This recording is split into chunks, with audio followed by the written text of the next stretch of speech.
Okay, if we can meander over to your seat, we'd appreciate it. Get started here in the next 5 minutes.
Okay, ladies and gentlemen, if you can take your seats, we'd appreciate it. Thank you. Hi, Joel. Good. David, you want to come up here? Sure. Just welcome them to Marisol. Okay. Thank Bert. Thank Matt, obviously. Okay. Introduce yourself. Good afternoon, everyone. I'm David Dinnan, and I'm the NCNC delegate from Mirasol and a vice president of the NCNC. Today marks an important day for all of us in the sense that it begins the municipal election series. Now, a couple of you have mentioned to me, and I think it's very important that you understand, you're somewhat confused by all this district running and everything else. When the ballots come out, you are going to vote for each of those candidates and select them from the list of candidates on the ballot. They're all on the ballot. You're not voting in a particular district or not. There is no, as far as I know, as of today, there's no early voting, so you'll be going to your local precinct, and you should know that. Now, if anybody doesn't know where that is, you go to Supervisor of Elections, and you can, a website, and you can find out everything by just putting your address in. So, again, thank you to Matt Lambert and our board for supporting these kinds of activities, and more importantly, thank you for the candidates coming, and we're here with open ears and open eyes, and looking forward to hearing from you. Thank you. Thanks. Thank you. Eloquent, short speech. Okay, thank you, David, and thank you, Mirasol, obviously, for hosting us. So that you know, we had 90 people on the list that confirmed their attendance, and you know, I'm sure there's going to be some more coming in. There's 80 seats on this side, there's 40 seats there, so with Eric Jablin taking up one, there's only 39 left on this side over here. Okay. All right, there's a couple of individuals that are not speaking today, but they are elected officials or dignitaries. We have the mayor of Palm Beach Gardens. We have Marcy Tinsley. Marcy, why don't you just raise your hand over there? Okay, great. Eric Jablin, former council member from 45 years ago. No. He calls me every now and then. The old guy's got to talk on the phone. You know, we got to make sure we get this going. Matt Lane, our school district representative, is here. Our condolences, Matt just unfortunately had his wife pass on. So our hearts and prayers are with you. Karen Marcus, former Palm Beach County Commissioner, is here as well. And Bert Pomeroso, who's not speaking, but he won his position with the council member by being unopposed. Okay, so he's a council member of Palm Beach Gardens. And did I miss anybody who's elected or? Oh, where's Hal Valashay? Where is? Oh, there he is. Okay, Hal Valashay, former Palm Beach County Commissioner and Palm Beach Gardens council member. Former fighter pilot. Yeah, my hat's off to you, sir, for sure. Okay, I'm a veteran, so I respect that. Okay, So let's get on with our program. I tried to introduce myself. Oh, Ellen Baker from North Palm Beach County Improvement District. I'm blinded by this light. If you take a look at that light, I'm telling you, you all look like you're all smudged up someplace. I'm not sure where you are. Okay, but I'm Sal Faso, and I'm the founder and executive director of the North County Neighborhood Coalition. And for those who don't know what the North County Neighborhood Coalition is, I'm going to give you 2 or 3 minutes on them. We started 17 years ago. We're an organization that is not a PAC. What we try to do is, like we try to do today, introduce you to candidates that are running for office and give you an opportunity to hear what they will do if they get elected. Now, we encourage the candidates that are going to speak, it's only 5 minutes, not to speak about their opponent. If they speak about their opponent, the opponent gets an extra minute. So stay away from talking about what you think your opponent's going to do or not do. The residents are interested in what you might do, obviously, in tackling issues. Our strategy is to educate, get you information. We don't tell you who to vote for. We're not allowed to. We don't endorse. We don't sponsor. We don't fund any particular candidates. Statute 720 prohibits that, and we are very much aligned with that statute, okay? Our organization has 66,000 residents. 17 years ago, I sat across the table from another guy, Bob Hodson, who's a resident of PGA National, and he and I just scoped this thing out on a napkin.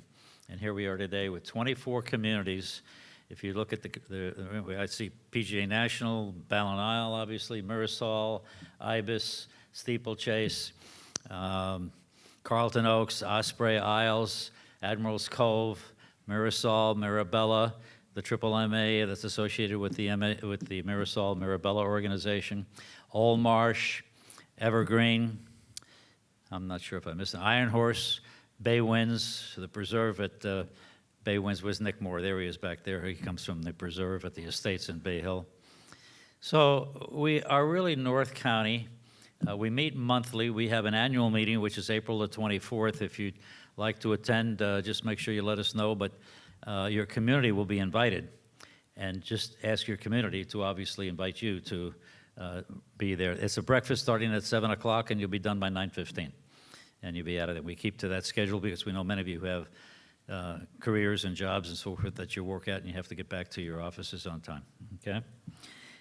We have 42,000 registered voters. 42,000. We've been averaging for the last 15 years 75% voter participation. That is better than anybody, the state, the county, the municipalities. In the general election, now the general election gets most of the turnout. We had almost 90% of 42,000. We had 38,000 plus people vote. And you know, the formula works. You educate people. Don't tell them what to do. Educate them. And they will go and respond. And they did. In the municipal elections, the primaries, they're not as active, but we do get up there to the 75% range in that respect, okay? Election day for everybody here is March 10th. And if you don't know your precincts, as David pointed out, get to the supervisor elections, website, and you'll know where you have to go to get voting. Okay, let me just go over a little bit about the rules for today. Each candidate gets 5 minutes. Now, they can do whatever they want in those 5 minutes. They can just speak, they can open it up to a question, and I will give them the superficial 1 minute to go. I'll be sitting right over there, okay? And you'll know that obviously you're on the clock to finish up your comments. Otherwise, no disrespect to the attendees or to the candidates, but we could be here for a long time if we didn't have any kind of controls around how long people are going to speak, okay? So I'd ask the candidates, if you can, just to adhere to that. Now, one other personal advice, do not look at that light because I can't see you. I mean, it is totally blinding to the speakers up here. So stay at the podium. It is being videoed, okay? And it'll be put up on our website within a week's time. And my assistant, I want to introduce my assistant over here, Julia Musina.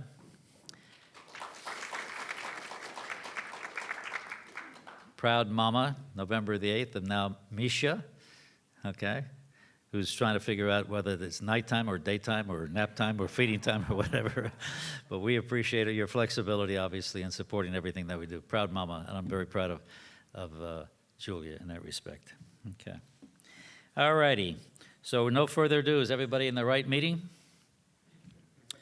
Okay, not the bowling league or anything like that. We're kind of, okay. All right. So we're going to go by, as David pointed out, in Palm Beach Gardens, you can vote across any group and you can vote for any candidate that you want. You don't have to be restricted to any particular district, okay? We have 5 candidates from Palm Beach Gardens. We have 3 candidates from West Palm Beach, and we have 2 candidates from the District 87 from the state, okay? So that's 10 people out of 15 people that are running. Bert Barbarossa, one is, where is Bert? There he is, okay. In the back, won his position. He had no opponent opposing him, and anybody did not qualify beyond that. So he's in it. So we have a few like that that are in their positions already. They will not be running on the election on March the 10th. All right, so we have, unless I forgot this, we were going to get Dana up first. She had to get up first. Okay, Dana Middleton. No, you're okay with that meeting that you had later? Okay, great. So the first candidate from Palm Beach Gardens, Group 3, is Heather Deichman. Heather?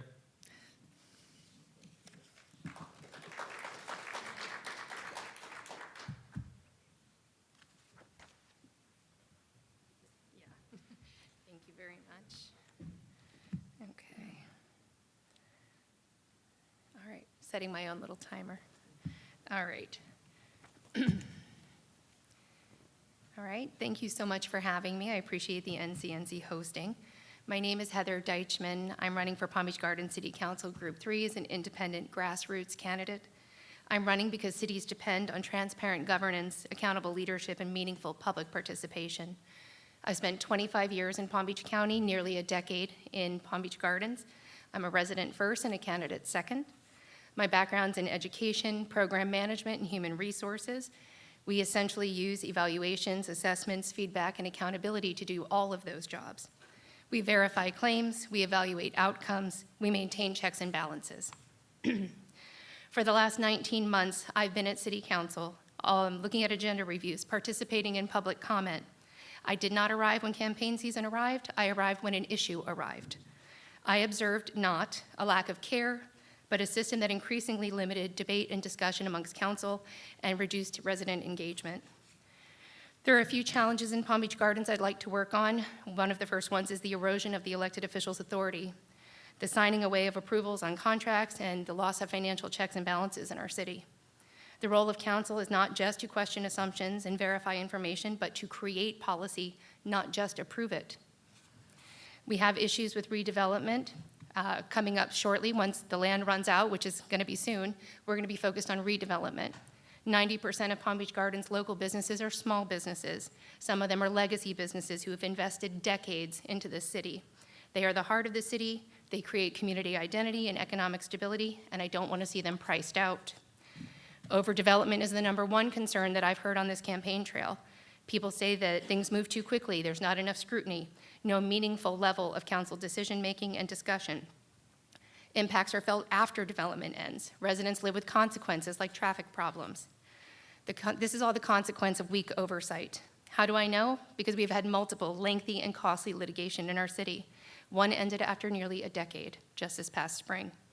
No matter how those cases arrived or your thoughts on the arguments themselves, they cost taxpayer money and erode public trust. Experience is no guarantee of good judgment. Without independent evaluation, we normalize flawed processes. Tenure without accountability ensures poor decisions repeat themselves. Experience is sitting in a seat, and judgment is dealing with spreadsheets. Some of this loss of oversight is reflected in our public process itself. Through the years, we've lost public meetings. We've gone from 4 meetings a month, 2 city council meetings, and 2 public workshops, down to a single city council meeting per month. With nearly 64,000 estimated residents in Palm Beach Gardens, that is not enough time for residents to contact council and for council to have time to meaningfully look into issues. There is also fewer ways to understand concerns, and this is not apathy, it's not efficiency, it is systematic disengagement by the city itself towards residents and business owners. My focus here is on reestablishing checks and balances, making sure policy decisions and agenda items come from elected officials, bringing residents back to City Hall through expanded public workshops, because online access is not transparency, it's disclosure. I'd like to see our current neighborhoods protected from incompatible or oversized development. And of course, the reason I started in the first place was to preserve parks and green spaces, to make sure we balance pay-to-play sports with free and accessible processes and parks for everyone. How can I do this? By questioning assumptions, verifying claims, and asking for feedback. Our city's future is about responsible growth, transparent growth, grounded in trust for residents and our business community. So what will I do? Continue doing what I've been doing for nearly 2 years, which is showing up, asking questions, not just accepting answers, demanding that those answers be filled, verifying claims that we see, and advocating for the city that I love. And that's what I plan to do in running for Palm Beach Gardens City Council for Group 3. Thank you.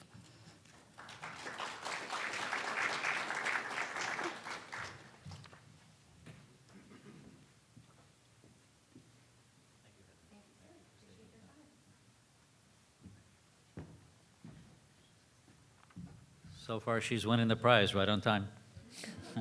Okay. Our next speaker is no stranger to City Council. He was a City Council member previously, and David Levy now is running in Group 3 as well. Welcome, David.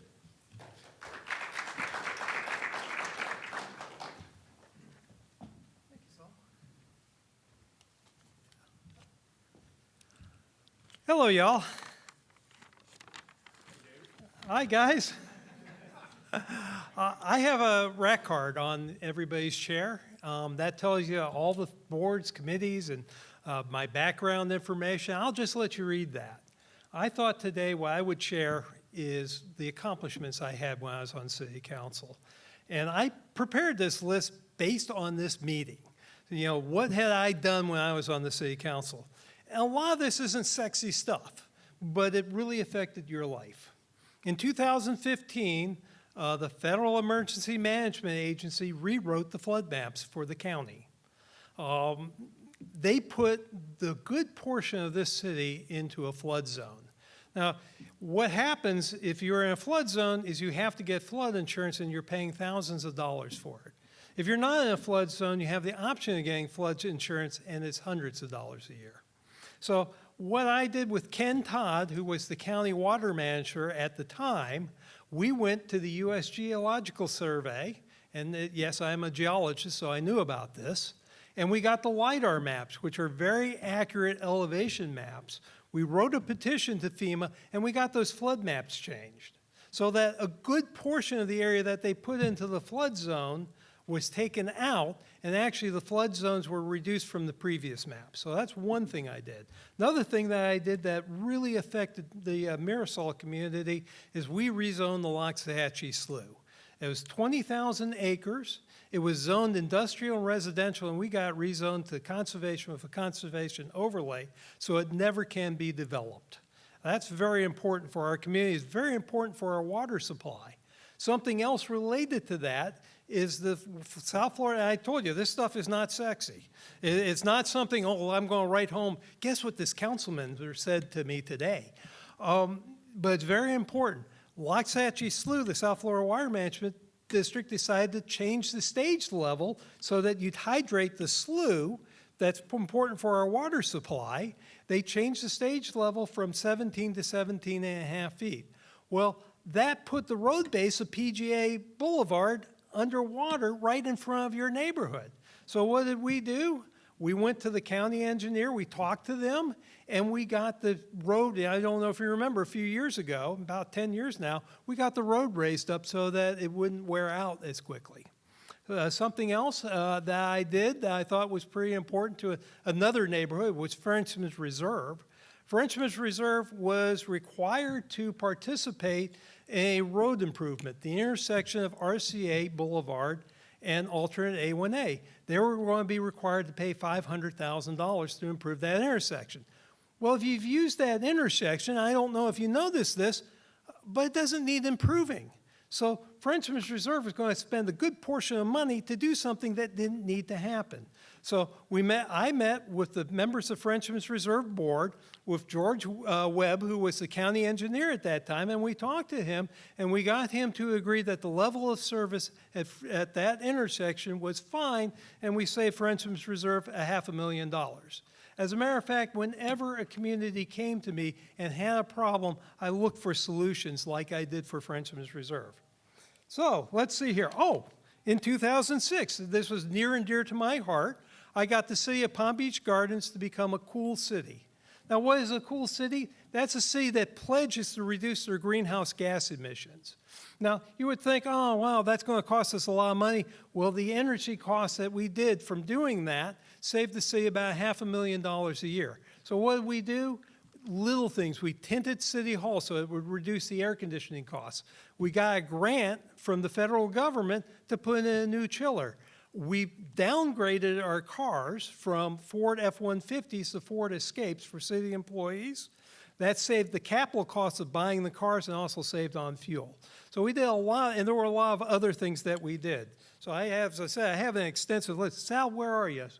Oh, okay, I'm at 1 minute here. So this is a minor little thing, but it's kind of important. It was important to me. We got recycling containers put into every park in the city. And I thought that was important because I really wanted to get that in there and increase our amount of recycling. So with that, Sal's already given me the 1 minute. Believe me, this is a long list of things that I did. I hit some of the highlights, but there's about another dozen of them that I can do. On my card, you'll find my phone number. If you want to talk to me about anything, please give me a call. And as a matter of fact, forget the card, 561-236-7062. Please call me and I will discuss anything about the city with you. Thank you.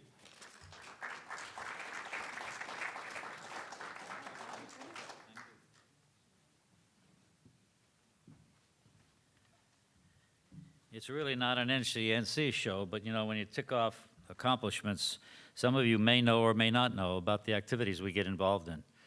Right now, we're facilitating a meeting with residents who live along North Lake Boulevard. We all experience traffic in the county. I mean, there's no place you can really go that you're immune to it. But North Lake Boulevard is a disaster. There's no other way to describe it. It is just really, you know, they go in eastbound or westbound, and we've traveled different times in the morning, different times in the afternoon. The traffic is there, and we can't get around it. But we're facilitating a meeting with the state, with the county, with the municipalities, and with the residents to see if we can brainstorm and come up with something that would alleviate and make it a lot more palatable traveling to North Lake Boulevard, okay?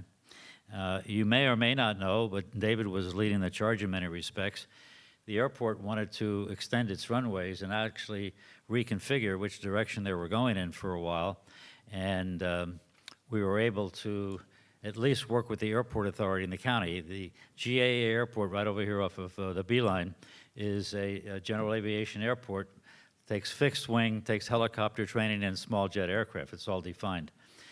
We were only concerned with our safety because some of the routes would fly in patterns that would traverse over our communities, and we were concerned with safety if anything happened there. But as it turned out, we were looking to put in a tower. Right now it's untowered. But through the work of the county and the collaboration with us and the residents and so forth, we got approval, guess what, for a tower, okay?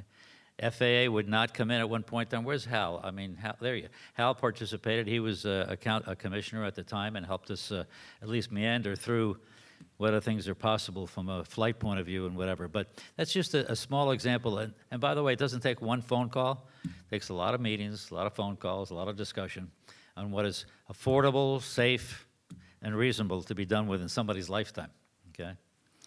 All right, our next speaker, she was recently on the council and now is kind of rerunning again. Her term limit, I guess, was expired. There's a number of years you have to go through between the last time you were on the board and now. So Rochelle Litt, you're on the podium.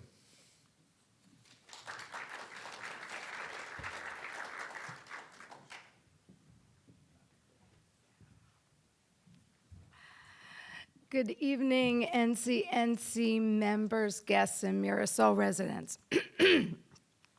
My name is Rochelle Litt, and I am a candidate for Palm Beach Garden City Council Group 3.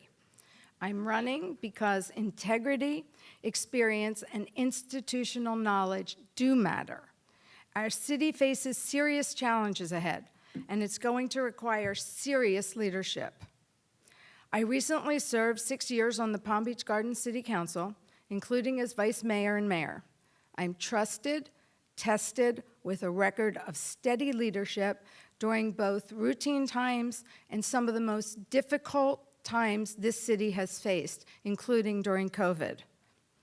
One of the most serious challenges we face today is managing the growth in our city. Palm Beach Gardens is growing. The question isn't whether growth happens, it's how it's managed. Tallahassee continues to chip away at city power. We no longer have the absolute power to stop development.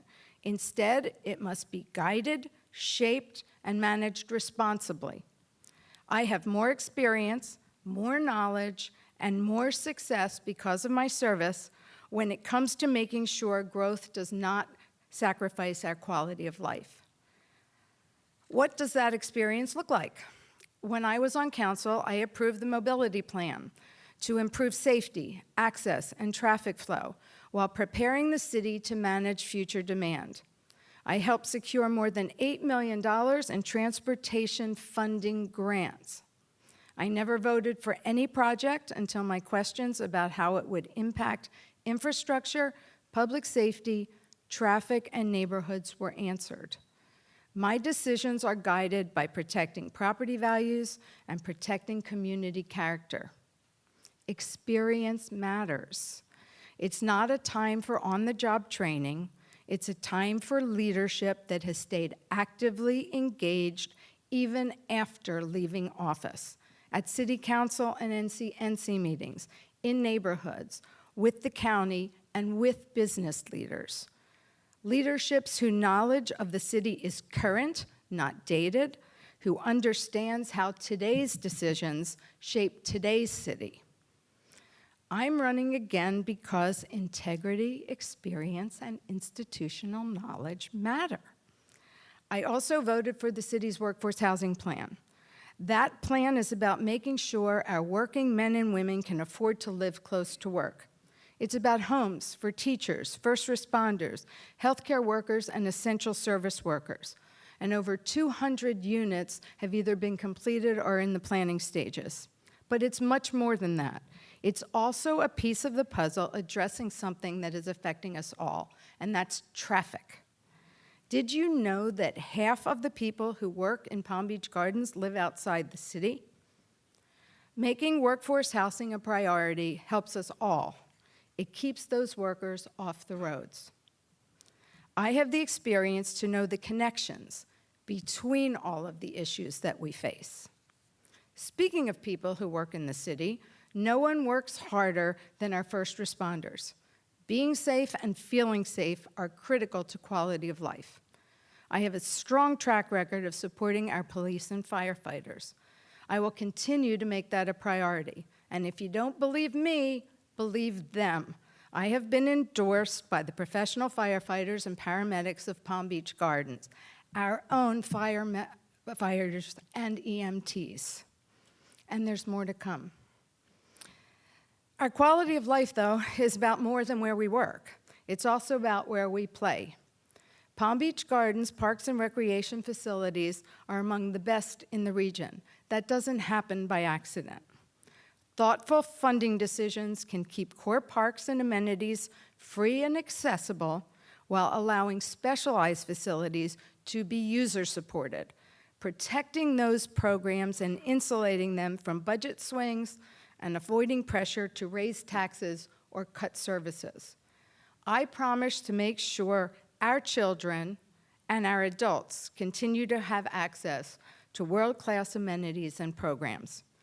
And every child should have access to youth programming regardless of a family's ability to pay. On my watch, we maintained 51% green space in the city, and that is something I will continue to fight for when reelected. Speaking of paying, my record on property taxes is clear. During my time on council, property taxes were never raised and were lowered twice, and they were lowered 2 more times right after I left. Strong financial reserves were maintained, so the city was prepared for emergencies. I do my homework, and I understand the difference between setting policy and managing day-to-day operations, and why that distinction matters. The City Council's job is to establish the city's vision and set policy. The city manager is responsible for executing that direction. When I am elected, I will ensure that process works as it should, with resident outreach, an informed council, clear oversight, and transparency. My leadership style is steady, prepared, and respectful of professional expertise. When elected, I will bring people together as a consensus builder, not a wrecking ball, to make thoughtful decisions that serve the best interests of the city. The city has been my home for 4 decades. It's where my husband Jeff and I raised our family, where I built my career as a pharmacist and healthcare consultant, and where I've devoted years of public service to protecting people, neighborhoods, and quality of life. Palm Beach Gardens is a great city. It's also at an inflection point, and that's why I'm running, to bring steady, experienced leadership back to the council, and I respectfully ask for your support and your vote, because experience does matter.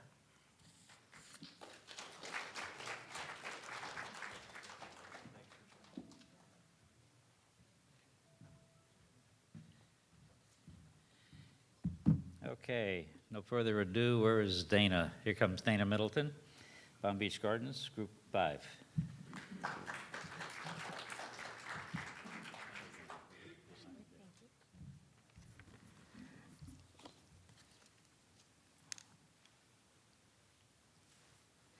Good afternoon, everyone. My name is Dana Middleton, and I am running for re-election to Palm Beach Gardens City Council Group 5. It has been my honor to serve as your vice mayor for the past 2 years. I'm experienced and qualified, and I want to continue to serve our residents and our community. Thank you to the NCNC and Sal Fazzo for putting this together, and to Mirasol for hosting today. Palm Beach Gardens has been my home for over 20 years. I've been happily married to my husband David for 25 years, and together we are proud parents and grandparents. We've had the pleasure of living in Mirasol for 18 years, and we now live in Avenir. For nearly 19 years, I owned and operated a business right in Palm Beach Gardens on PGA Boulevard, supporting hundreds of local businesses and leading a team of 10 professionals. Last year, I sold that business and to dedicate more time to public service. So I know what it's like to own a business, to live in a gated community, to now live in a new community, and to commute on North Lake, and it is a nightmare, and I want to help. I currently serve on key boards, including the PGA Corridor Association, where I was chair of that board for over 5 years, and I'm still on that board and have been a board member for 12 years. I'm on the governing board of the Palm Beach Gardens Medical Center, where I currently serve as vice chair, and I've been on that board for nearly 10 years as well. I'm also a participant in the Leadership Palm Beach County Engage class of 2026. I've been endorsed by 4 organizations so far: the PGA Corridor Association, the Police and Fire Union, PBA, our local fire union, Union 5470, and the Realtors Association of Broward and the Palm Beaches and St. Lucie counties. Safety is the #1 priority on my book. I fully support and will continue to support our police and fire rescue. It's important to keep our residents safe and give our first responders what they need. Our response time is the best in the state, and we want to keep it that way, and both our police and fire are nationally accredited. Other top priorities are the 3 T's. I have 3 T's: taxes, traffic, and transparency. Taxes, I voted twice to lower the millage rate, and I voted to keep our millage rate the same for the 3rd time. I'm all for reducing taxes anytime we can. Mirasol David Dinnan serves on our Budget Oversight Review Board. Thank you, David, for doing that. And they review all the budget information before it's brought to our city council. I proactively reach out to people on that board to give me insight and anything I need to know. Our budget is also live and for people to review at any time on our website. Traffic is a challenging time, and especially in our western communities. I work closely with CRX FDOT, the county, and our city to advance key projects like Coconut Boulevard, North Lake Boulevard, State Road 7, to make sure they're moving forward.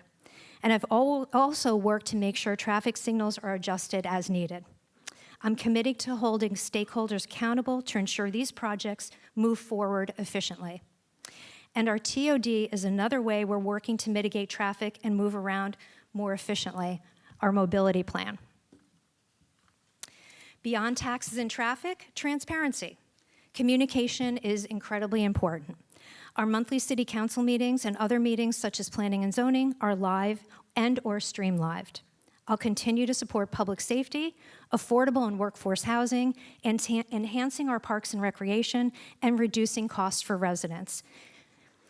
I also had the opportunity to speak with many of your HOAs recently, and I'm available at any time to speak with residents in the business community if you would like more information at any time. I respectfully ask for your support and your vote so I can continue serving you and addressing the issues that matter most in our community. I want to keep Palm Beach Gardens a great place to live, work, learn, and play. Thank you.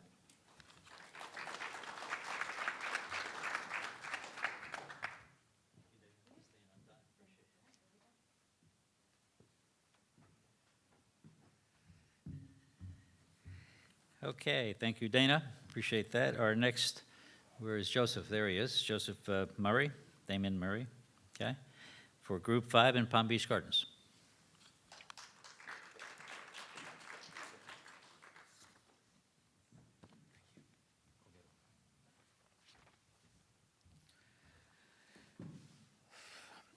Good evening, and thank you for being here tonight. My name is Damien Murray, and Palm Beach Gardens is home for me and my family. I'm originally from Ireland and came to the United States in 1994 after earning a degree from computer science from Trinity College Dublin. Like many of you, I came here to build a life, contribute, and be part of a strong community. I met my wife here in Palm Beach Gardens, and together we have raised 3 beautiful daughters. They grew up on these fields, they flew on our parks, in our schools, and our neighborhoods. And like so many other families, youth sports became a big part of our lives. Professionally, I'm a sales executive for FedEx, but around town, most people know me as a soccer guy. For 17 years, I served as president and general manager of the Predators Soccer Club at District Park. What started as a sports program grew into something much bigger. Today, there's nearly 3,000 kids playing soccer a year, participating in safe, fun, and inclusive environment where they can learn teamwork, discipline, and confidence, playing on the best fields in Florida. But our club was not just about soccer. We worked hard to make a difference in the community through programs like Top Soccer, which is a special needs program which I'm still involved in, Kick for the Cure, which is breast cancer awareness, and which we've raised over $100,000 over the years, and the Ryan Rogers Scholarship Fund, which was to offset costs of players who played in the league going to college. Last year, that scholarship fund awarded over $100,000. We've shown that when a community comes together, we can do them more than just run a program. We can change lives. Now, my own kids have moved on from youth sports.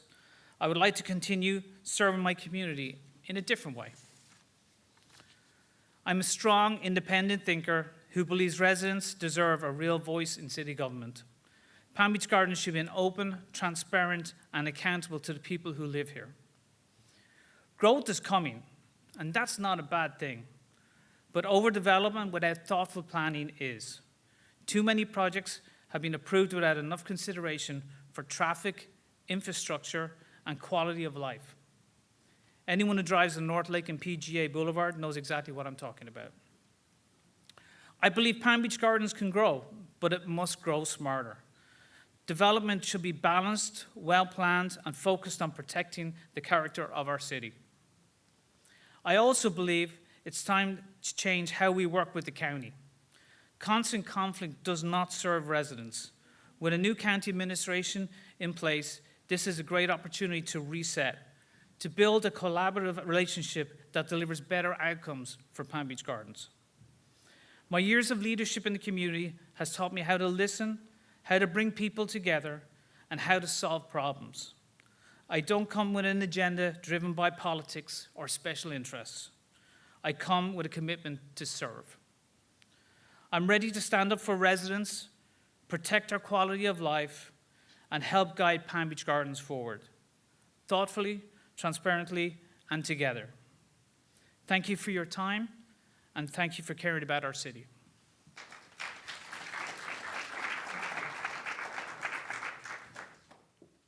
Sounded like a New Yorker to me. I'm probably from Alabama.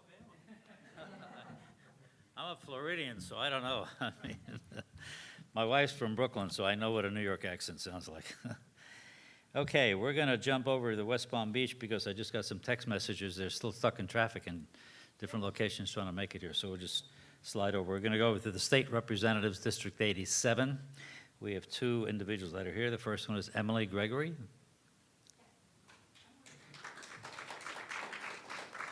Martina?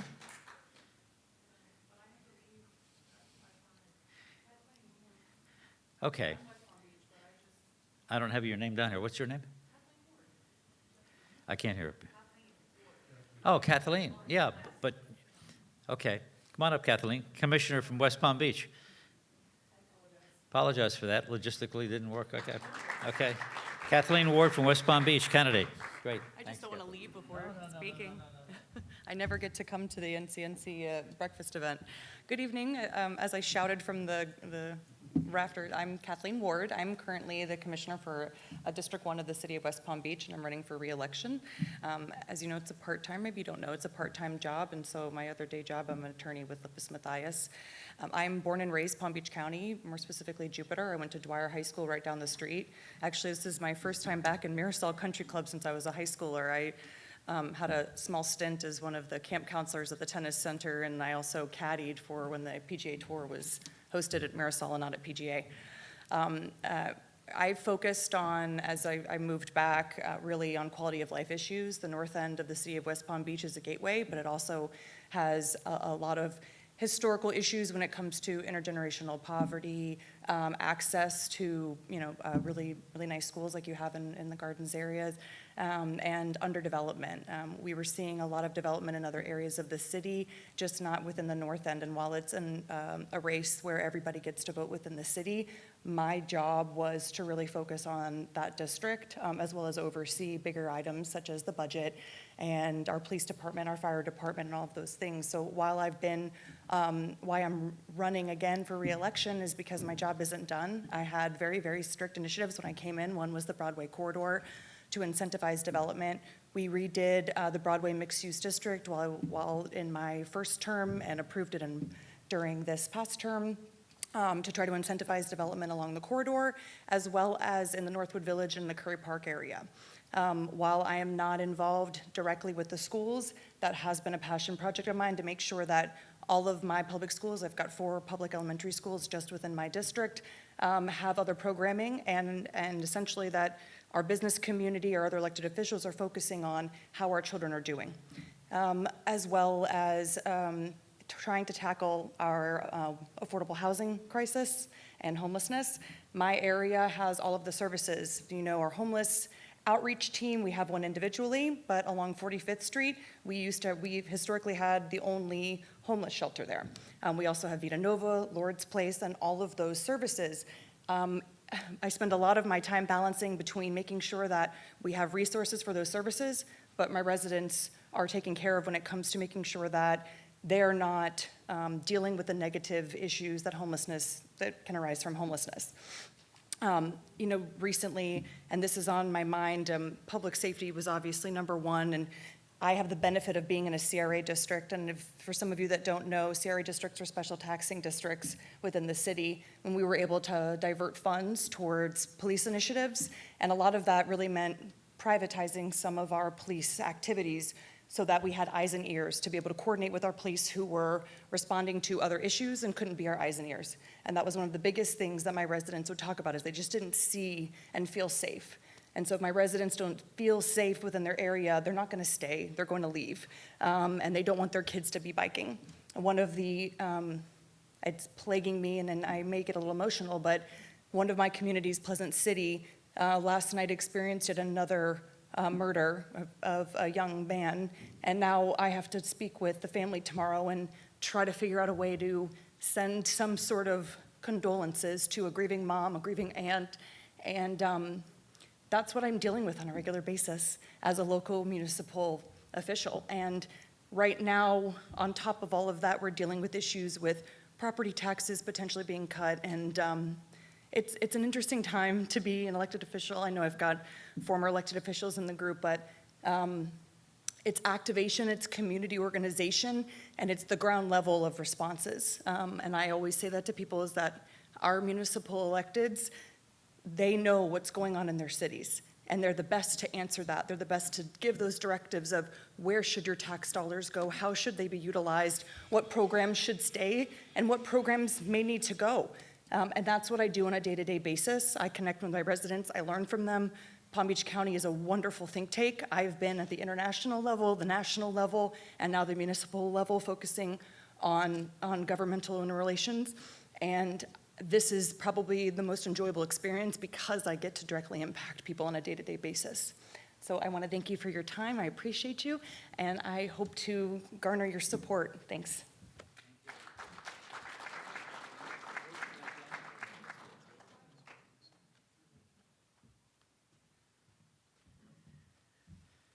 Okay.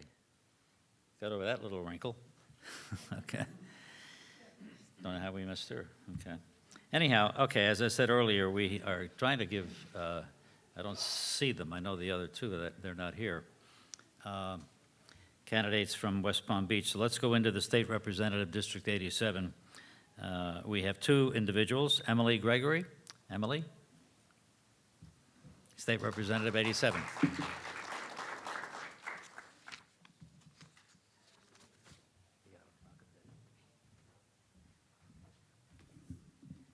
Thank you, Sal, and thank you so much for NCNC. I'm so thrilled to be with you today.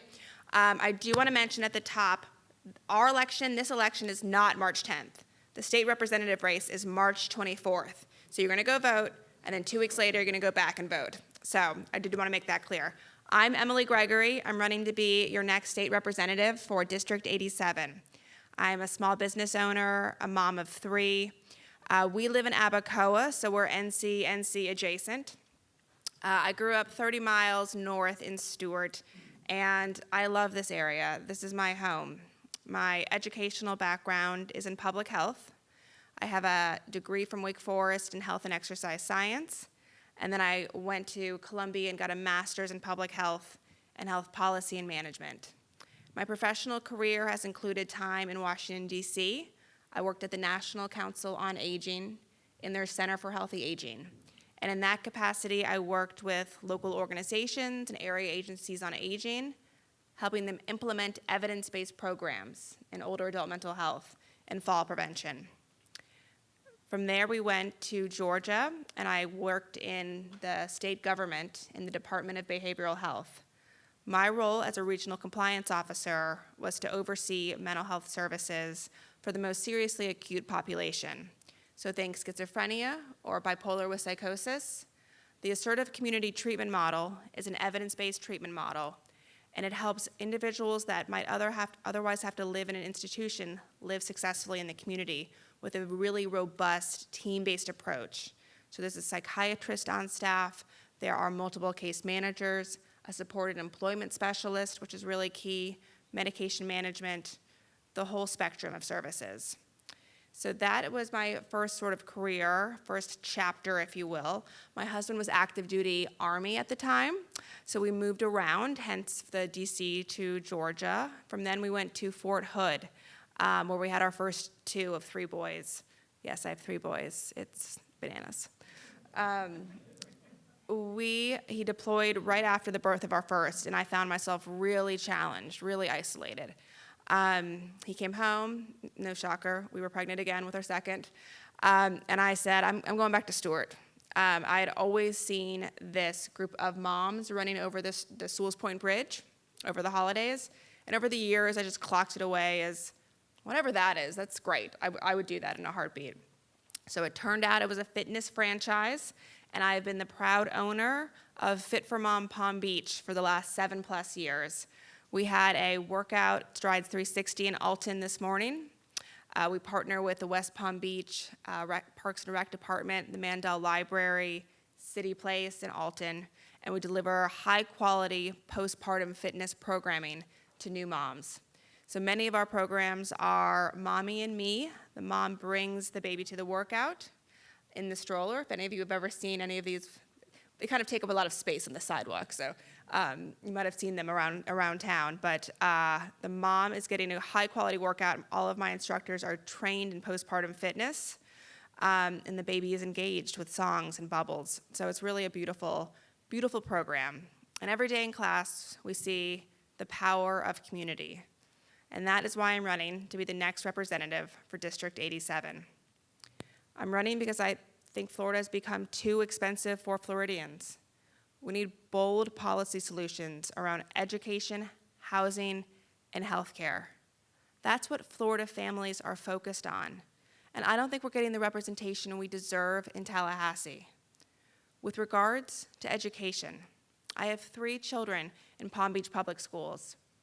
Right now, we're seeing millions of dollars gutted from the public school system and diverted. Now, I believe if you take public dollars, you should be held to the same rigorous standards that our public schools are held to. That includes student outcomes. That includes credentialed teachers. And that includes accommodations for children with learning differences. Right now, we have 2 different standards. We have a much higher standard for our public schools, and we have less accountability, sometimes no accountability in the charter, private, and homeschool environment. I think all Florida children, regardless of their parents' income or their zip code, deserve access to high-quality education. Secondly, housing. The property insurance premiums continue to skyrocket. Ours are up over 300% since we purchased our home 7 years ago. We need real reform. We need access to what I believe is the best policy solution. It's a state-backed catastrophic fund. We need the courage to address climate change, and we need to hold insurance companies accountable. And thirdly, healthcare. Obviously a passion of mine, but I also believe a human right. Florida remains one of only a handful of states that refuses to accept Medicaid expansion. This would ensure over 1 million Floridians tomorrow. If only we had politicians that were willing to put people over politics. And at the same time, of course, almost 300,000 Floridians have had to make the horrible choice to go without health insurance after the ACA tax credits were lapsed. We expect that number to double or triple as the policies that auto-renewed will now be canceled. These are millions of Floridians losing health insurance. These are real problems that need real leaders that are willing to stand up to special interests. And I would love to talk to anyone that's interested afterwards. I'll stick around.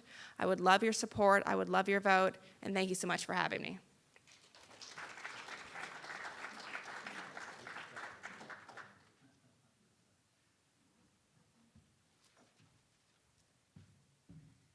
Thank you, Emily. And our second individual from District 87 is John Maples. John? Well, good evening, everyone. My name is John Maples to the NCNC. Thank you for having me this evening. It's great to see so many people come out to get informed. My name is John Maples. Again, I'm running for State House in District 87, and what I thought I would do at my time is tell you a little bit about myself. I'm a Floridian, been here 43 years of my life, born and raised in the Panhandle. My dad was a small business owner. He had an irrigation and sod business where we would spend the summers in the Florida heat digging trenches and laying sod. So I don't know if anyone has ever done working for your dad. My dad said one day he was coming home and he was looking for employees, and he looked around and he had 4 boys laying on the couch. And he had an epiphany. He goes, man, I got some labor laying right here. And so my dad put us all to work. And you know, one summer on my way to college, I was an All-American basketball player, but my dad told me before I left the house, he said, son, there's 2 things you're going to want to do. You're going to want to get your degree in computers. And so I went to Palm Beach Atlantic University. I got my degree in computer science by education. And he said, the next thing you're going to want to do, you're going to be the best conditioned athlete on the floor. And so I went to PBA, and I was an All-American basketball player. And I was fortunate enough to meet my beautiful wife there. She is a teacher with a master's degree, and she teaches here in Palm Beach County. And we've been married for 20 years. Tell you what, she's put up with me for 20 years. That's a miracle all in of itself, so we give her a little bit of kudos. But I have a 15-year-old daughter, and she's incredible. And what I do for a living, I'm actually a financial guy. For the last 17 years, I do insurance and investment planning. I am a financial planner. We call it kitchen table economics. We sit down, we talk about budgets, we talk about balance sheets, we talk about making payroll, which is what I have to do. We talk about taxes, and we talk about planning. Now, what we need is a partnership. We need leaders to be able to communicate with other leaders, go to Tallahassee, and bring resources back to this district. I got to be honest with you. Right now, you know, there's a lot of things being said. We've knocked on thousands and thousands of doors. We just came off this primary. We had a great showing in the primary, and the election is March 24th. And when I was knocking on those doors, residents were telling me this: hey, John, I care about 3 things: affordability, property taxes. We need one solution on that bill, on the voting, on the election for property taxes. I said, well, if I go to Tallahassee, there's an idea that I have that if we pay taxes, right, everyone has to pay taxes, but we also have to have homeowners insurance. So if you have a mortgage, you need property insurance. What we can do is simply do this, do an offset. Hey, if your tax bill is $10,000 or your property insurance is $10,000, do an offset and allow that be a direct dollar for dollar on your taxes. Just strategically thinking outside of the box and doing planning where everyday people get help right now immediately while still being able to preserve the affordability and the place that I've lived and call home my entire life. Now, with that being said, I'm running for State House in District 87. I do have quite a few endorsements and list of folks who are with me on this thing. And, you know, what's important, though, is that I do have local support. We've got support all the way to the top, but we've got local support. Great people within your community, like the fire, like the police, like your mayor of Palm Beach Gardens, Marcy Tinsley, who's here today. These folks are trusted advisors within your community, and they trust me to go out and be the voice for District 87. So today, I humbly ask for your support. I ask for your vote on March 24th, that you would consider voting me, and you can find more information about me and my candidacy at votemaples.com. And I haven't gotten the 1 minute mark.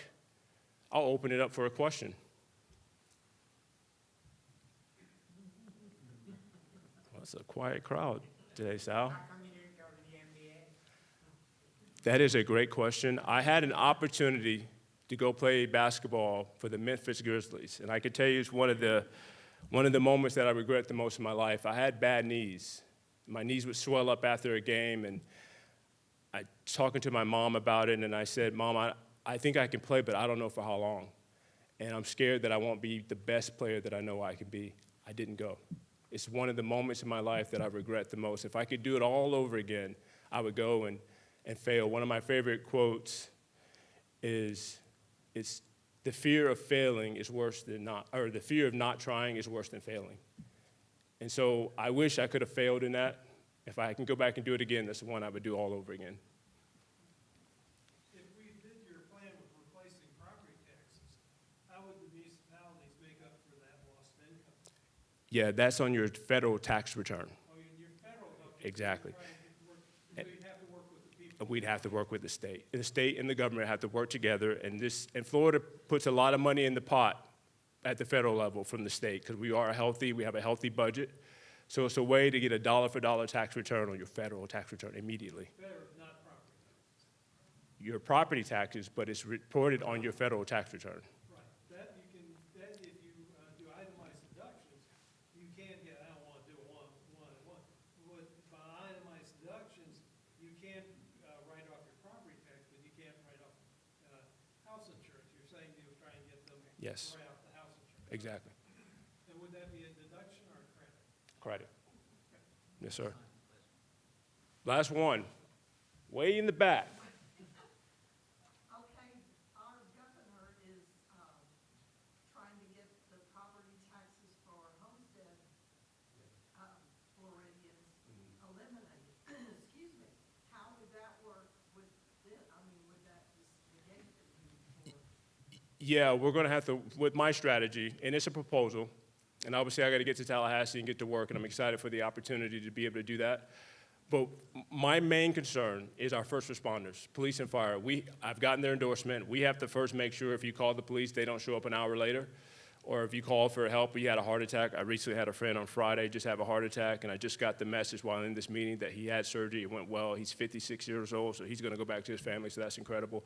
But it's important that they are able to respond and they have the resources and tools they need to be able to help us and take care of us. That is critical. So that's why I want to work with the state and have the state work with the federal government also on your tax return so we can keep our local dollars here to take care of our people.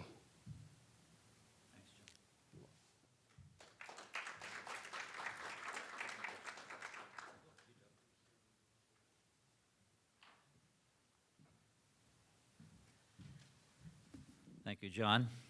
What were you doing way up here? Okay. Well, the subject of property tax is not new to the NCNC. I'm looking at David in one of our other offices, Jim Krause and Alan Roman. We're all very concerned with the rhetoric that's going around and how we're going to implement that if, in fact, it does get passed. So, Emily and John, we'd ask you to pay heed to what are the various strategies, because if it's coming out of the municipalities, they're going to have to make it up somewhere. And I'm not looking forward to a 25-cent sales tax if that were to come to pass. Okay, back to West Palm Beach. Is Roger Jackson here? I didn't think so. Okay. I know Martina Tate Walker is not here. And Steve Sylvester, did he make it? Still stuck in traffic somewhere. All right. Well, look, let's just sum it up. We got a few minutes here. We're going to be out of here in 5 or 10 minutes at the most. Has anybody got any burning subject that didn't come up during the course of any of the candidates' conversations that you'd like us as leaders in the NCNC to kind of put on our roadmap to make sure we do pay heed to it? Property tax, property insurance. I'm moving from Alton. I live in Alton right now, renting, and we're moving over to Artistry. So we're going through a whole lot of discussion on closing and title and homeowners insurance. So I just got a quote for homeowners insurance. A 3,000 square foot home, I'm hoping they're quoting it right, was $3,800. I was really surprised by that. I was paying a lot more than that at IBIS when I was living at IBIS for a house about the same, unless all of a sudden there's a competitive marketplace out there and they're bidding on the properties. I got to ask this agent one more time. Are you sure you read the right number? Not 8,800 or something? I'm sorry, say again? Might deal with the age of the roof. If you have a roof that's 20 years old. It's a brand new house, never been moved in. We're the we're the first owners. Okay. Anything else? Education is another hawk on mine. I'm going to tell you one anecdotal story. When my son, who's now the general counsel for Four Seasons Hotel, when he was a young kid, about 9 or 10 years old, we had a parent-teacher conference. And Matthew knows this story because I told him this story. And he said to me, Daddy, he says, you're not going to like my teacher. And I looked at him, his name is Tony. I says, Tony, why not? He says, you'll see. So I go there, and the first thing the teacher says to me when I introduce myself, she says, your son needs to improve his grammar. I says, his grammar? Let me ask you a question. Because he used to write prolific stories, 9, 10 pages long, science fiction stories. He's only 9 years old. He's writing these stories that were very interesting. Now, whether the grammar was right or wrong on the paper, I didn't care. But I was more interested in his creativity and innovation and what ideas he brought forth. So I said to her, well, what's his genius? What's up here? If he's that good in writing, I'll go hire a grammatic person to write his book. The grammar is not the important point. I want to know what his thinking is. How did he get those ideas? And I asked Matthew and anyone else from the school board, obviously, that's what I'm looking for in this county. I want students to not come into it and just be great people with periods and semicolons and quotation marks and so forth. That's great. That's important. It's fundamental. It's like mathematics. It all adds up. 1 + 1 = 2 every year, as far as I know. But how do you get genius out of a youngster? Creativity, innovation, and so forth. And that's what I push for through Matthew, our district representative in the school board, to pose and challenge the school board. We pay a lot of tax to the school board. And I don't know, is there another Elon Musk someplace in Palm Beach County that hasn't emerged yet? Not necessarily him by person, but the idea that there was somebody innovative enough to be able to create a Tesla, or call it whatever you want to call it. okay? And my friend from Ireland and Dublin, I've been there in Trinity. I visited there one year. But I really thought you were from Alabama, but that's okay. Okay, look, folks, thank you very much for coming. What's important is not today. What's important is where are you going with this? Are you going to share it with your residents, your fellow neighbors, and so forth? Are you going to share it when you go home? Are you going to pass on the message I heard from 10 different people approximately, and here's what they said, and here's what they're trying to do, and at the end of the day, no matter what you want to do, please go vote. It's all we ask of you. We can spend all the time educating you, but if you don't press that button or if you don't sign off on the dotted line, it's all rhetoric. Okay. I'm going to finish up with a couple more comments. Okay, so David's asking about the next forum. February 24th, here as well, is the next scheduled forum. We may have some redundancy with candidates. That's fine, because some people weren't here today that might be there on the 24th. That's okay. So if you're a candidate, mark it down on your calendar and get the information over to Julia if you're going to attend and going to confirm. That's important. We had a couple of people show up that didn't confirm, and that's not good. But in any event, so February 24th, 4 o'clock to 5:30 here, and thanks again to David and to Matthew. I don't see him. I can't see back there. But to Marisol for hosting us another date in February. April 24th is the annual meeting, okay, of the NCNC. We have the Palm Beach Gardens Medical Center CEO, Eric Cesaris, going to present. We got Joe Abruzzo, the Palm Beach County Administrator, is going to present. And we got Tim Oliver, Vice President of Development from FPL, going to present. And then me. Yay. Ellen goes, yay. Yeah, I'll show you more slides. We'll have a nice forward presentation. But starts at 7 o'clock. You'll be out of there by 9:15. It's going to be here in the ballroom. And Marisol does always a great job.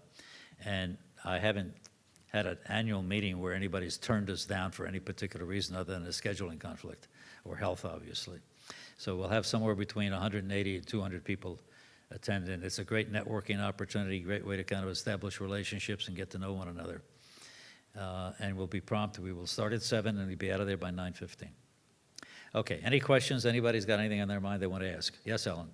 I'm glad you brought up turnout, because for our District 87 primary, the turnout was under 10%. And it was like Primaries are the challenge. 1,000 people voted, and it's so much more important. Primaries are always the challenge. But Eric? This is a special election because it was a runoff. No, not a runoff, but it's the two of them. Right, vacancy, that is. I'm sorry. Go ahead, Rochelle. Community that votes by mail, they will have overlapping vote by mail ballots. The city election ballot will be there at the same time as the District 87 ballot, because that election is 2 weeks after Palm Beach Gardens. So for half the city, they could be holding 2 ballots. Right. It's the nature of the game. But everybody better remember that since the presidential election, if you have not gone on to the site And renewed. and renewed, you won't get a ballot. So go on to the site and renew if you want to vote by mail. The other thing, make sure that the communities are communicating, because we're talking about hundreds of millions of dollars of funds that will be decided by the people that are going to be elected. However we use, that's not trivial, whether it be insurance, or whether it be healthcare, or whether it be taxation. You know, the issue of this state taxation now, let's not kid ourselves. If the state says no real estate taxes, guess what? I will guarantee you your mill rates are gonna go up in the local city and counties. In the municipalities. And the municipalities, because they still have to fund fire, and they still have to fund police, and they're not gonna change that, and the Board of Ed, and the security for schools, et cetera. So this election is really important. Yeah, we need our representatives, obviously, to carry the message and challenge it, because right now, we don't have any real concrete information. We have, let's try this, let's try that. We're not sure we're going to do this. Steve, Celeste? No? Yes. Okay, we have the last candidate from West Palm Beach. You want to come up, Steve? Okay? I blamed it on traffic. I'm hoping that you didn't get lost coming to Marisol. Okay. 5 minutes. I'll be sitting there. I'll give you the 1 minute. Hi, yeah, I apologize. It took me an hour to get from downtown West Palm Beach to here, but the accident was on PGA. So I'm Steve Sylvester, and I'm running for West Palm Beach City Commission District 5. So that's Okeechobee Boulevard south to Lake Worth, east of 95. But as you know, we represent the entire city, so all the western communities. And I've been out to visit Bay Winds and Riverwalk and Ibis. And we have a great city. Anyway, I was born and raised here in West Palm Beach, and I teach at Palm Beach Atlantic University. I'm also a physical therapist. I was in private practice for 20 years. I'm a lifelong resident. I have 2 children. One's at University of Florida studying economics, and the other's here going to fire paramedic school. So we're embedded in this community. I love it. Like I said, I'd love to have my kids even stay here if they want to. We have a lot of opportunity coming. I like the way the city's headed, and I want to be a part of it, you know. Especially my concerns are, number one, public safety. That's always important to me, fire and police. And I have a personal story with West Palm Beach Fire Department. My father went into full cardiac arrest in the living room 30 years ago. They revived him. He's still alive. He never would have seen his children or anything had they not been there.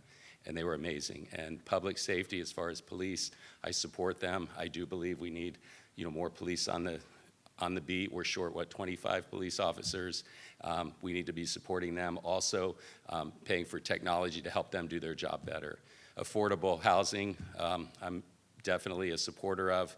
I have my own children. I see the students at Palm Beach Atlantic. A lot of them want to stay here. It's kind of difficult for them to be able to afford it. So we're losing a lot of talent because of the living situation. So anything that comes across that supports it, that sounds viable, I'm for it. And I've been hearing when I'm out there meeting with a lot of folks out in the community, there are a lot of good ideas that are viable to make things a little bit more affordable, but also to continue forward and continue to help the city grow.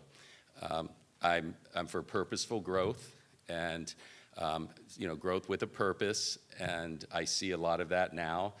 We definitely need to keep track of what's going on, especially in our downtown area and along the coast and out west. Also, water quality is very important to me. I'll continue to support how the western communities, how they, you know, to prevent State Road 7 from going through. I like to hear both sides of that, and I have. There's a lot more to learn about it, but I'm going to support what the residents feel. Any questions or time? I'm sorry, I'm like racing. I apologize for that. 3? I was only talking 2 minutes. Okay. Any questions, or can I ask? No? No? Okay. Yes. I know I don't want to aim this personally at you, but in general, I've been in this community since 2013. I've been involved with the city and the county and hearing people and all this workforce housing. Mm-hmm. What's really, I don't see anything being done. I don't hear about anything. All I heard about maybe one place where it's 250 homes, but every politician talks about it, but I don't see any action. Well, I'm sorry, there has been. What's really being done? Can anybody explain yourself or anybody else in this room? Yeah. Can really say, where's the shovels being in the dirt to build and supply workforce housing? Yeah, there's several in the city. Even in our own district, we have one right at the very tip, the south end of West Palm Beach on Dixie, the 8111 property that the city owned. So that's, there's gonna be 200 units that are going in there, along with some, it's not all workforce housing, it's intermixed, and they're not separated.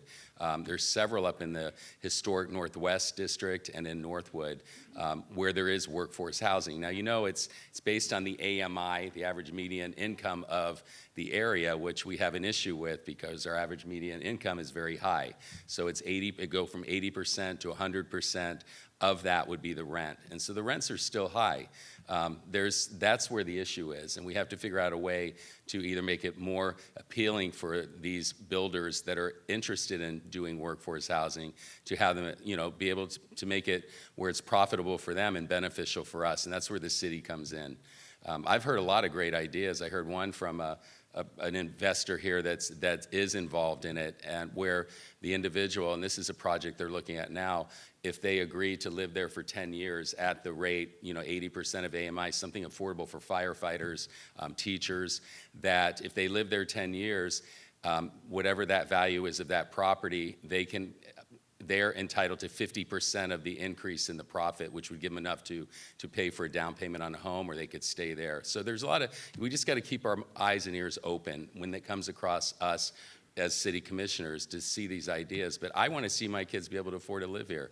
When I graduated school, I could live back then east of Olive, right out First Home, and in other areas of the city, it wasn't an issue. We can move around. Now, it's unaffordable. If I sold my house, I would never be able to move back. So it is an issue, and that is, really important and dear to my heart, because we have a lot of kids, families I know, where I'd like to see their kids move in and be able to afford some place to live. Is that it? Oh. Now that last 3 minutes was really quick. Yeah. Hi. So I'm wondering about your feelings on the homelessness problem. Mhm. I'm a teacher, but I do some work with homeless students and adults. And West Palm has a reputation of pushing everybody out. Yeah.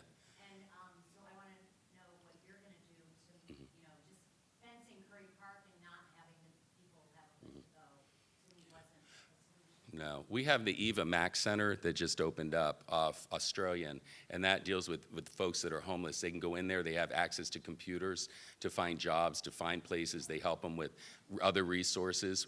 West Palm is doing a lot, and I'm also a part-time paramedic, and I work at JFK North Emergency Room, and we see a lot of homeless, a lot. And there is a lot going on in West Palm. We have a problem here. It's our location. We do offer services, and we're also the end of the line for Tri-Rail. And we get a lot of the homeless that are being sent up from Dade County, Broward County. Folks down there are saying, go up there, they have services, go to the end of the Tri-Rail on 45th Street, and that's where they end up. So it's going to be a continuing issue. The fact that with Curry Park, they closed that off. It's to build, to develop the park. We are seeing less homeless, unsheltered down in the downtown area, but they're moving west and they're getting in the bushes and in the, in all the woods around the hospitals and everything. So we do have an issue, but there is, like the Eva Mac Center, I'd encourage you to go visit them and see what services there are. And we have to work with the county with this. It's not just a West Palm issue. It's definitely county and state, so. But does the city have subsidized housing? You're talking about Yeah, they do. Yeah, they do for unsheltered. They have shelters, and they're trying to put more in place, and they work deals with different landlords to help subsidize them for folks to go in part-time, to be able to live there temporarily, help them pay the rent, and the landlords have to agree to do it. That's something you can learn at the Eva Mac Center. If you go there, there are people willing to tell. But we do have a bad image, but we're working on it. So, you're welcome. Thanks, Steve. Is that it? Oh, I could stay up all day now. I'm here. I'm relaxed. Thank you. Not often, but I am going to give you a homework assignment. Our website is ncncpbc.org. The assignment is go in and take a look. We follow a variety of issues. My email is on there. If you want to contact me, just ask a question, or you think we ought to be focused on a specific issue of some sort. We've got about 10 or 20 we're following. Send me an email. I'll respond to you, okay? And maybe engage you, obviously, participate and help us try to resolve whatever the issue happens to be, okay? Everybody good? All right, safe home, safe travels. Happy New Year, happy healthy, happy safe.